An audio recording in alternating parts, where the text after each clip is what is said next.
Middle east में जंग खत्म होने का नाम ही नहीं ले रहा। एक तरफ अमेरिकी सदर ट्रंप और इजरायली वजीर आजम ने जहां ईरान पर शिकंजा कसना शुरू कर दिया है, तो वही बौखलाए ईरान ने इजरायल और अमेरिका की बढ़ती नजदीकियों से परेशान होकर एक बार फिर से इजरायल को एटमी ब्लास्ट की धमकी दी है। ईरान को लगता है कि उसके न्यूक्लियर प्रोग्राम को इन दोनों की नजर लग सकती है और अमेरिका की खुफिया रिपोर्ट में भी इजरायल के हमले की बात कही गई। ऐसे में ईरान के प्रेसिडेंट पेजेश्कियान ने पलटवार किया है। न्यूक्लियर प्रोग्राम पर आंच आई तो वो और भी ज्यादा न्यूक्लियर सेंटर पर काम करना शुरू कर देंगे। रिपोर्ट देखिए।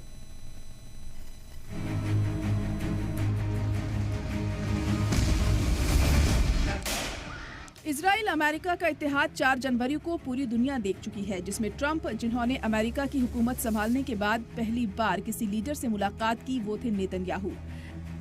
ईरान तो उसी दिन से जंग की तैयारियों में जुटा हुआ है, जब से उसे अमेरिका के इलेक्शन में ट्रंप की वापसी का पता चला है। उसे पता है कि उसके वजूद पर अगर कोई खतरा बन के मंडरा रहा है तो वो है अमेरिका। ताज़ा मामले में ईरान के एटमी सेंटर पर इजराइल के मुमकिना हमले की रिपोर्ट के बाद ईरानी सदर मसूद पेजेश्कियान ने खुली धमकी दी है। ईरानी लीडर ने साफ कहा कि अगर उनके मुल्क के एटमी सेंटर पर हमला हुआ तो वे चुप नहीं बैठेंगे। उन्होंने कहा कि इमारतों पर हमला हो सकता है, लेकिन इसे बनाने वालों पर नहीं। ईरान के सदर मसूद पेजेश्कियान ने मुल्क की एटमी सेंटर को लेकर बड़ा बयान दिया है। ईरानी सदर ने कहा कि अगर उनके मुल्क के एटमी सेंटर पर दुश्मन हमला करता है तो वह उसकी फिर तामीर करेंगे। उनका बयान अमेरिका में छपी रिपोर्ट के बाद आया है, जिसमें कहा गया है कि इजराइल इस साल के वस्त तक ईरान के जौहरी प्रोग्राम पर हमला शुरू कर सकता है। ईरान के सरकारी मीडिया ने पेजेश्कियान के हवाले से कहा कि वे हमें धमकी देते हैं कि वे एटमी फैसिलिटीज पर हमला करेंगे। अगर दुश्मन उनमें से 100 बार हमला करता है तो हम 1000 एटमी सेंटर बना देंगे। उन्होंने आगे कहा, आप इमारतों और जगहों पर हमला कर सकते हैं, लेकिन उन लोगों पर हमला नहीं कर सकते जो इसे बनाते हैं। एक रिपोर्ट के मुताबिक अमेरिकी सदर डोनाल्ड ट्रंप ने ईरान पर पूरी तरह से बमबारी के विचार पर चर्चा की थी, लेकिन इस बात पर जोर दिया कि वे एक समझौता करना पसंद करेंगे। ट्रंप ने कहा, हर कोई सोचता है कि इजराइल हमारी मदद से या हमारी मंजूरी से वहां जाएगा और उन पर पूरी तरह से बमबारी करेगा। मैं चाहूंगा कि ऐसा ना हो।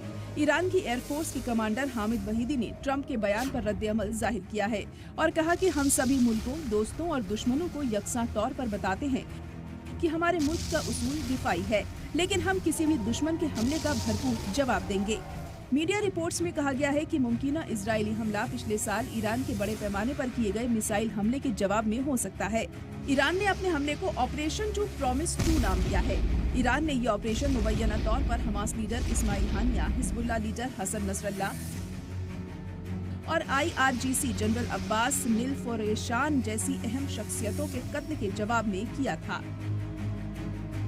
पेजेश्कियान के बयान का मतलब है कि अमेरिका इजराइल की कितनी भी कोशिश कर ले, लेकिन झुकने वाला नहीं है।